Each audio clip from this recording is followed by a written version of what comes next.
Assalamu alaikum wa rahmatullahi ta'ala wa barakatuh and welcome everybody. Today we will start new video.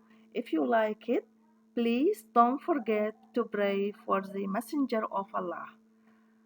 لا تنسى الصلاة على الحبيب. Let's start our video today. Here we go. الرحمن الرحيم والحمد لله والصلاة والسلام على رسول الله. In this video, we will talk about glycogen synthesis, which is also known as glycogenesis. First of all, and before we start the process of glycogenesis, we will talk about the glycogen structure side of storage and the importance. This slide shows the structure of glycogen. As we know, glycogen is the homopolymer of glucose. That means it is a homopolysaccharide consists of glucose only connected together by alpha 1,4 in the main chain and by alpha 1,6 at the branch point, and it is highly branched, and there is so many reasons for these branches. We at the end of this lecture we will talk about the reason of branching. This structure also shows the side of alpha 1,4.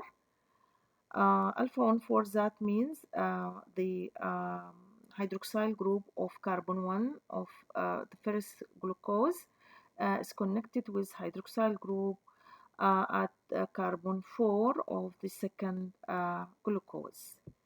And the alpha 1,6, this occur at the branch point.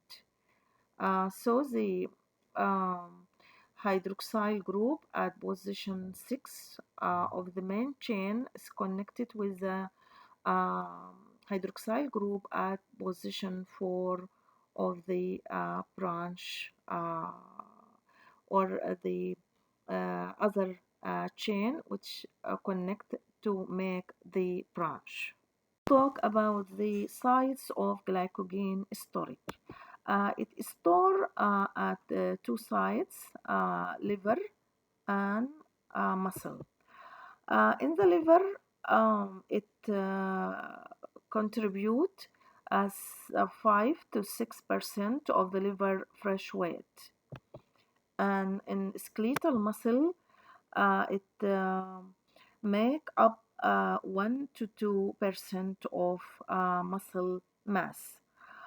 But the most of glycogen found in the muscle due to bigger size. This slide shows the cellular side of glycogen. Glycogen is stored in the cytosol of muscle and liver, and it appears under microscope as granules. Slide shows the uses of glycogen and different organs. The liver glycogen is degraded to free glucose in the fasting state and released in the blood to be used in the brain and RBCs. So in the liver, here glycogen is degraded into glucose, and this glucose is released to the bloodstream to maintain the blood glucose level, and this glucose used by glucose dependent tissues such as RBCs and brain, because RBCs lack a mitochondria and cannot use any source of energy except glucose, and brain need continual supply of fresh glucose. The muscle glycogen is degraded during exercise to provide energy for its own use. So in the muscle, glycogen is degraded to provide glucose, but this glucose cannot be released in the blood, and therefore is used for its own use, because due to the absence of enzyme glucose 6 phosphatase that release glucose. And some terms concerned with glycogen metabolism. As we know, metabolism means synthesis and degradation. The synthesis known as anabolism and degradation known as catabolism. So we can say anabolic pathway for the synthesis and catabolic pathway for pathways that's concerned with catabolism. In glycogen, we have two terms, glycogenesis and glycogenolysis.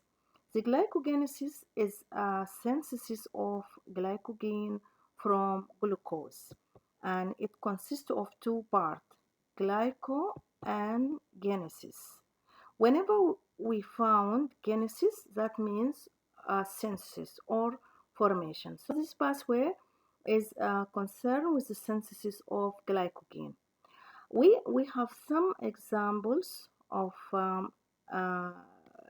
genesis, that means synthesis, like ketogenesis, which concern with ketone body synthesis, lipogenesis, which concern with fatty acid synthesis, and gluconeogenesis, which concern with synthesis of glucose from non-carbohydrate source. Glycogenolysis also consists of two parts, glycogen and lysis. That means this pathway concerned with catabolism of glycogen. The other pathway similar to this degradation pathway, like lipolysis, which concern with fatty acid, triacylglycerol degradation, and ketolysis or ketolysis. This concern with ketone bodies degradation. Also glycolysis, which concern with breakdown of glucose. And we have some exception, like for example, synthesis or synthesis of triacylglycerol, known as esterification. Okay, we have some exception, but this is the main idea. This slide shows the process of glycogenesis and glycogenolysis. Glycogenesis, the synthesis of glucose, start from glucose and end with glycogen. And glycogenolysis, the degradation of glycogen, start from glycogen and end with glucose. And they share intermediates such as glucose 6 phosphate and glucose 1 phosphate, and they are reciprocally controlled by hormones. That means when glycogenesis is activated, glycogenolysis is inhibited, and vice versa. And those hormones are insulin, glucagon, and epinephrine. And insulin is anabolic hormone. That means it enhances glycogenesis and inhibit glycogenolysis. And glucagon and epinephrine do the opposite action. They inhibit glycogenesis and enhance glycogenolysis. Start the process of glycogenesis. The synthesis of glycogen occur during the fed state after a meal from excess blood glucose, and it requires a glycogen primer as base. Like when we went to build the building, we need the base or primer. This primer is oligosaccharide. That means it consists of glucose residues from 3 to 10 molecules of glucose, uh, to be start. And the high blood glucose level stimulate beta cell of pancreas to secrete insulin. This insulin encourage the process of uh, glycogenesis. Okay, so this process is enhanced by anabolic hormone known as insulin. Let's talk about the steps of glycogenesis. The first step is phosphorylation of glucose. This is similar to the first step of glycolysis. Glucose, which comes from extracellular fluid, it passes the cell membrane uh, bound to a specific transporter and undergoes phosphorylation at position 6 by glucokinase in the liver and hexokinase in the muscle.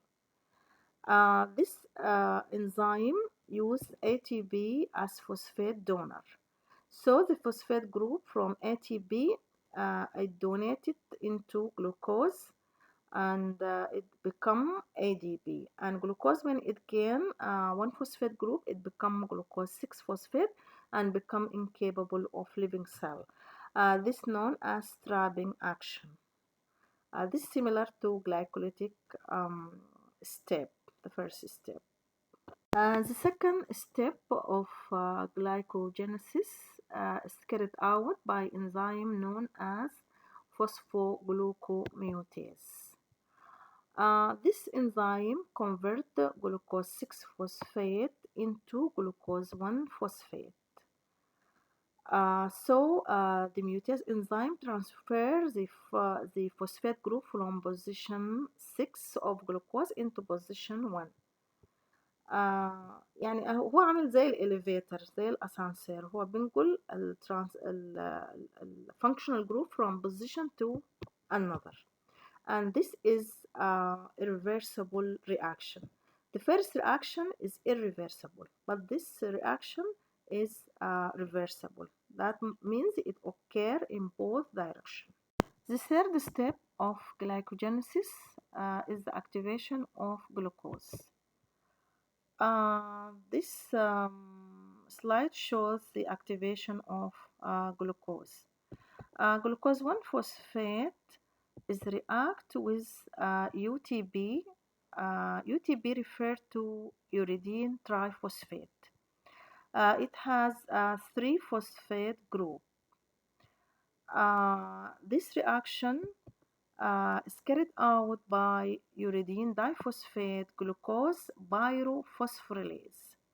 This enzyme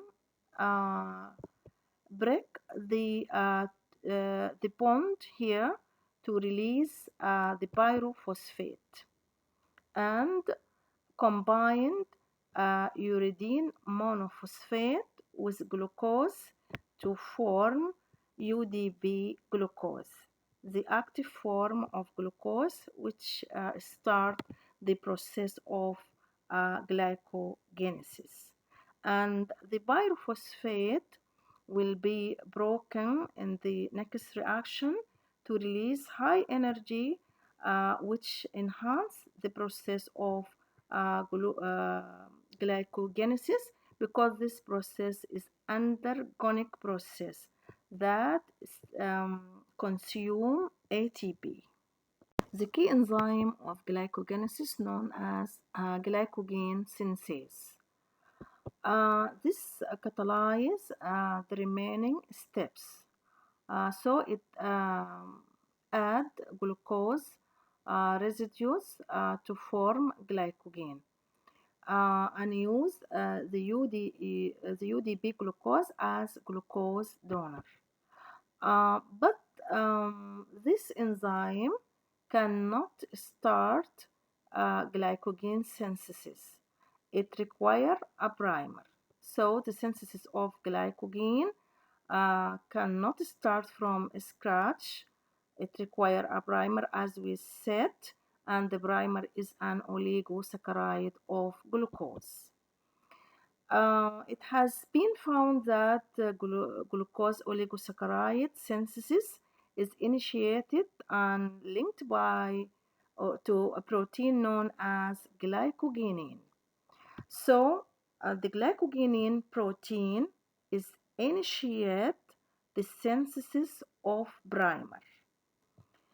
And this occurs through the addition of um, UDP glucose into the glycogenin primer through its amino acid tyrosine. So the hydroxyl group of amino acid tyrosine react with the UDP glucose to form the primer.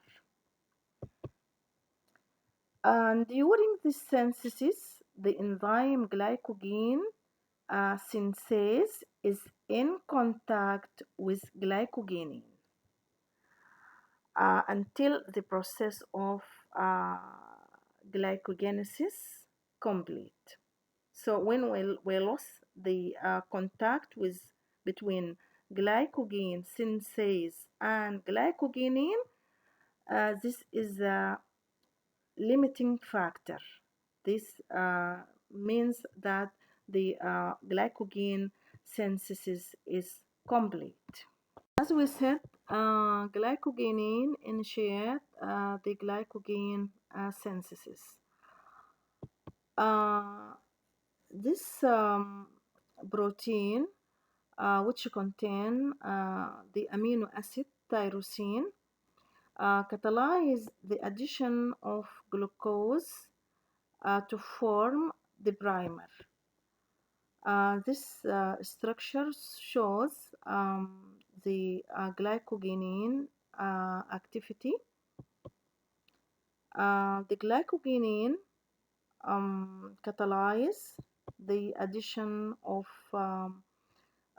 glucose to form primer using an UDP glucose as glucose donor. And this step it doesn't need enzymes. It is autocatalysis, and the bond is formed between glycogenin and first molecule of glucose. This is not glycosidic bond. This is the bond between hydroxyl group of the tyrosine of glycogenin with glucose. But the glycosidic bond occurs between two glucose residues. The first glucose which combine with glycogenin, and the second glucose that added. So this connected together by alpha 1,4 glycosidic bond. When we reach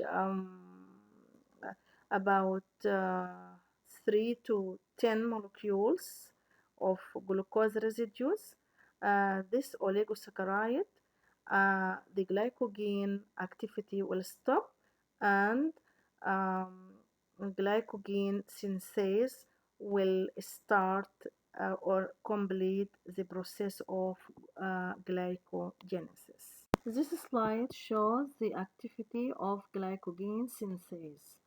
Glycogen synthase is the key enzyme of glycogenesis. As we said, it doesn't initiate its job. It requires a primer, and after that it causes elongation. It also uses UDP glucose as glucose donor. This UDP glucose react with the glycogen primer, and by the action of glycogen synthase, it react, and the glucose combine with the primer of glycogen and linked by alpha 1,4 glycosidic bond, and this is accompanied by release of UDP. And finally, the glucose is added to the primer, and glycogen synthase repeats these steps to cause elongation until we reach 11 glucose residues in length. Then another enzyme known as branching enzyme do another job. As we said, UDP glucose act as glucose donor to the non-reducing end of glycogen primer. And the glucose units or residues connected together by alpha 1 4. This structure shows the action of glycogen synthase. This is the glycogenin which initiate the primer, or there is an oligosaccharide attached to it, and this is the action of glycogen synthase, which cause addition of more glucose to elongate the glycogen. When the glycogen synthase do its job by elongation, and when the main chain becomes long more than 11 glucose residue, the branching enzyme cuts the chain, taking 6 to 7 chain uh, oligosaccharide and link them by alpha 1 6 to the main chain, creating new branch. So this enzyme has both alpha 1 4 glycosidase activity and alpha 1 6 glucan transferase activity. Why? Because it cut the oligosaccharide. That means it cut alpha 1 4. That's why it has alpha 1 4 glycosidase activity. And also it transfer this oligosaccharide to the main chain and bound it by alpha 1 6. So because it cut alpha 1 4 and best with alpha 1 6 and transfer the oligosaccharide, that is why it has both alpha 1 4 glycosidase activity and alpha 1 6 glucan transferase activity, and cause extensive branching. And this extensive branching of glycogen increasing the solubility and facilitate rapid synthesis and degradation of glycogen by providing multiple sites for glycogen synthase and glycogen phosphorylase. So when we have multiple branches, that means those enzymes can act on either branch. It has possibility to act in any branch, and this has advantage because glycogen uh, is serve as short-term uh, energy storage for animal, fungi, and bacteria.